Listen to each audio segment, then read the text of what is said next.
Hello and welcome to another vintage review. Marvel is in its 85th anniversary year, and I thought it'd be a great time to look back at some really amazing Marvel toys. Back in the early 90s, I want to say between 91 and 95 and a little bit later, but in those core years there was an amazing line from Toy Biz. Maybe I'm biased and think it's amazing because the line I grew up with, it was a mixture of comic-inspired characters, and right around that time we had this little show called X-Men, the animated series that came out. And some of the inspiration of those costumes leaked into the figures as well in Toy Biz, and it was your only chance to get characters that you saw on the show that you could have in your hands at home while you're watching the show, and it was amazing. They had some really great characters, they had some really great fun features to them, they interacted with some really cool play sets. It was like the golden age of toys, I want to say, in the early 90s to mid 90s, and one of the things I absolutely loved about this collection was the Sentinel. And for quite some time, this was like the gold standard of Sentinels. They did a re-release of this in different packaging in the early thousands, but it was still the same Sentinel. So until much, much later, when we got taller ones and then that HasLab one, this was kind of the gold standard of Sentinels. He had the cartoon colors. He matched his on-screen counterpart. He had some fun features that made him very interactive with the on-screen counterpart as well. And he had all sorts of great little, little parts to him that really turned him into more than just a figure in his own right, but a playset. And as you can see, animated TV series logo is on there. Taking a quick look at this box, I absolutely love the artwork. So you're going to get to see this on the front here with this Wolverine based on his look in the animated series. You're going to get to see a couple features and call-outs of the Sentinel robot playset, as they call it. Some more artwork with some other characters. You see Sabretooth on there. And on the back, you can see his retractable claw as well with Bishop, which makes sense because of the time traveling and the Sentinels sort of subplot. But then you can see all the other characters in the line, the Uncanny X-Men line, the X-Force line. They all kind of blended in around this time frame. This was 1994, so we're getting toward the middle of the line. 91 is when it started. So you had a nice mixture by this point. So yeah, this is going to be an unboxing. This is sealed. I know, blasphemy, right?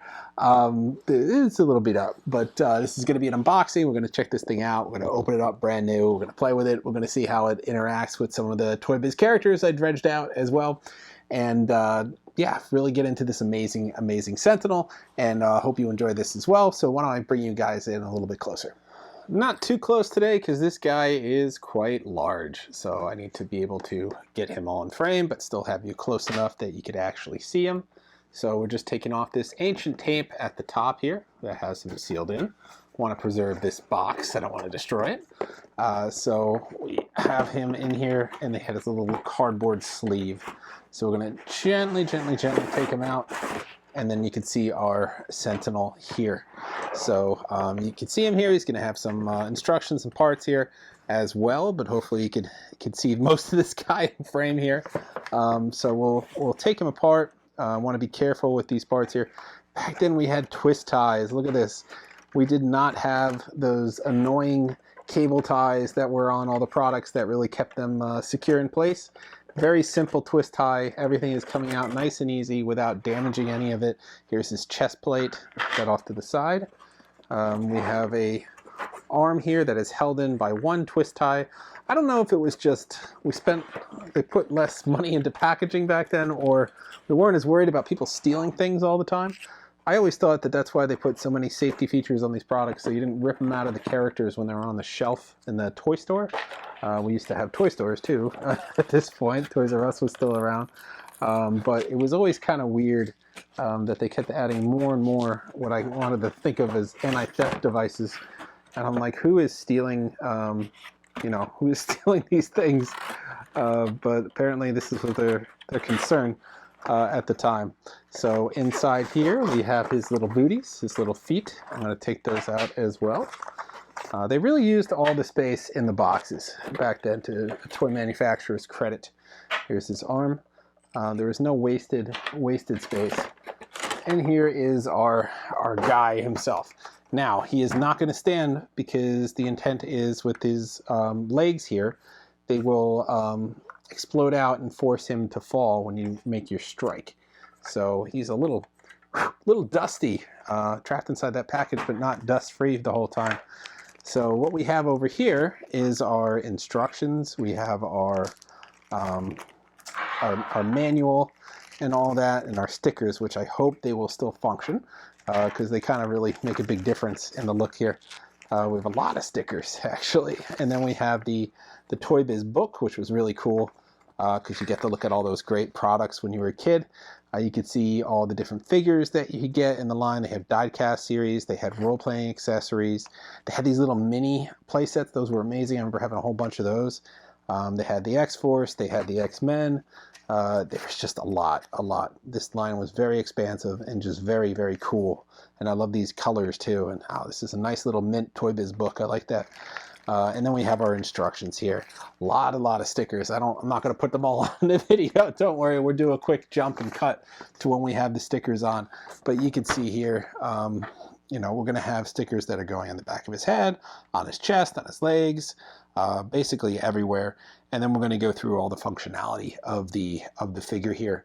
But I'll just give you a quick look at what this guy is going to be like assembled before we have the stickers on. So this chest plate will go in here, and that should snap into place. Here, have one of these on each foot, and he'll be able to stand up. And then we'll connect his little fist in here as well. And this should rotate into position this way, I think. Yep, there we go. And that's what our standing Sentinel looks like when he's all completed. You can see him up close here. And once I get all the stickers on, we'll have a nice 360. And you'll be able to see everything, but not too bad. I think he stands in around 18 inches, somewhere in there. He's definitely taller than a foot, but you know, he towers over the characters, and I will have some of the Toy Biz characters so you can see the functionality of the set in just a moment. But why don't we skip ahead? I'll get all these stickers on. You don't have to sit here and watch me put them on one at a time.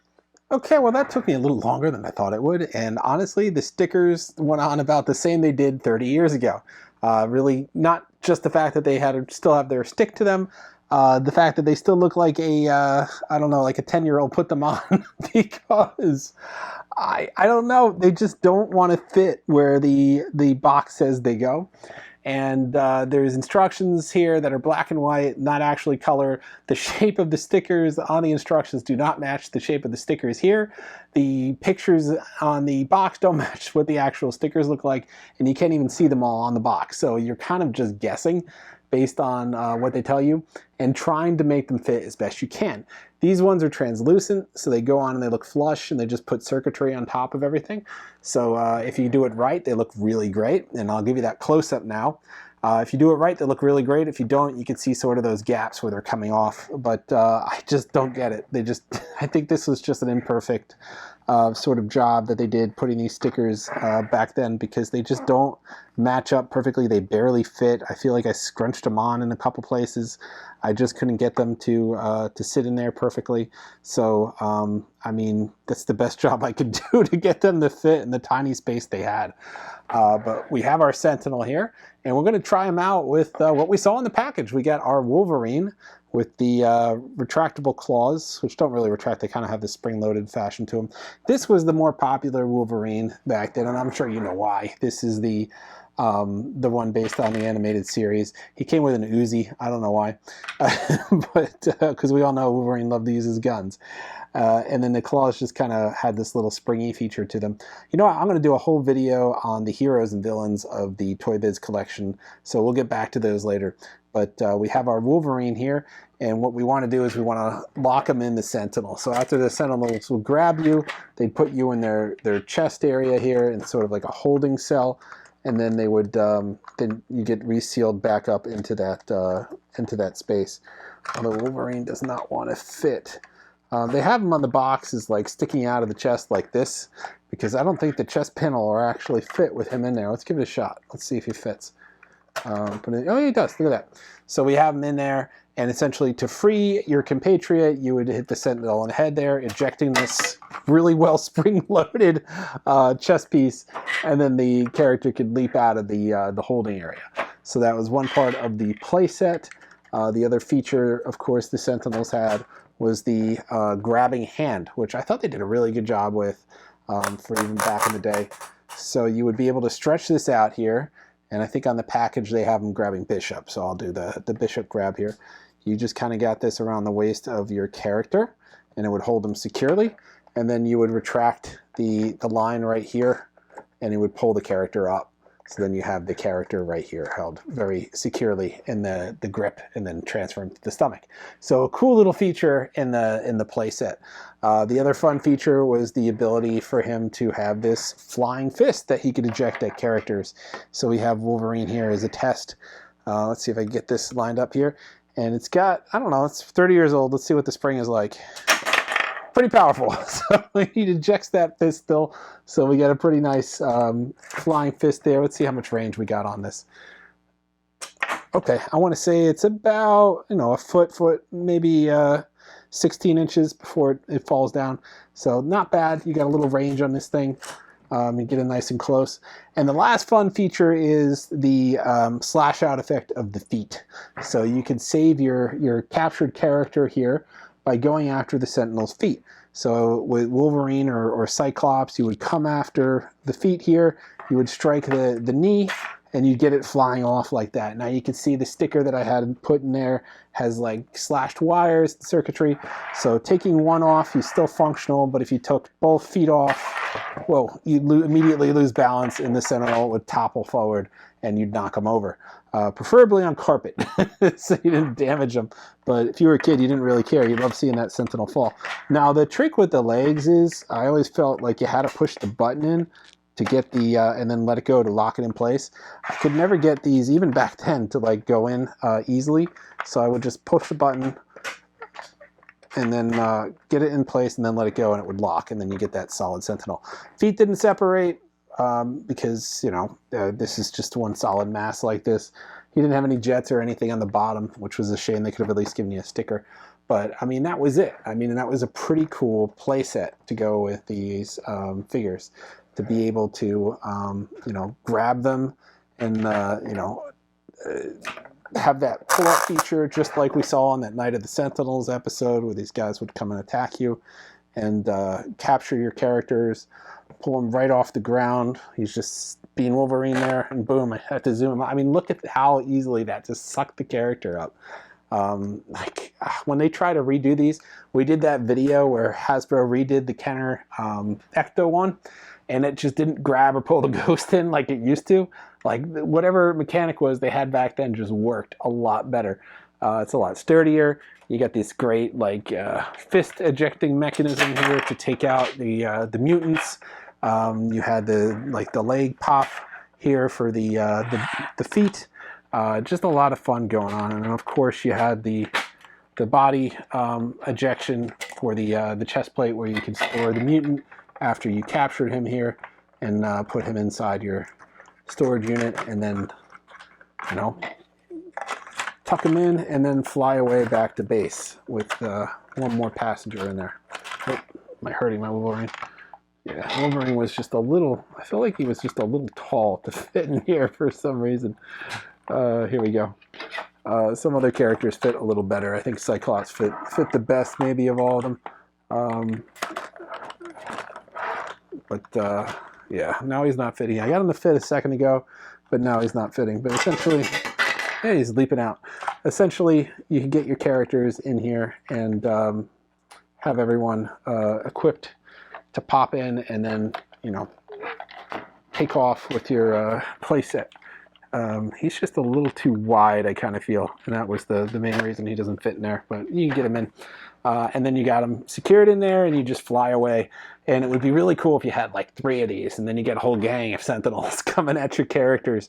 And they weren't that expensive. I want to say they were only like maybe $20, maybe like $15. These guys were anywhere between $3 and $5, and believe it or not, 2 accessories. They had an action function to them, packaging, between $3 and $5. And these weren't 5 POA. I mean, look, their arms bent. They had bendable knees. They had at the waist. The heads didn't always turn. Some of them did, but multiple points of articulation. action feature, multiple accessories, $3 to $5. And then you have this guy here. I think he came in around 15 or 20, and he's an entire playset.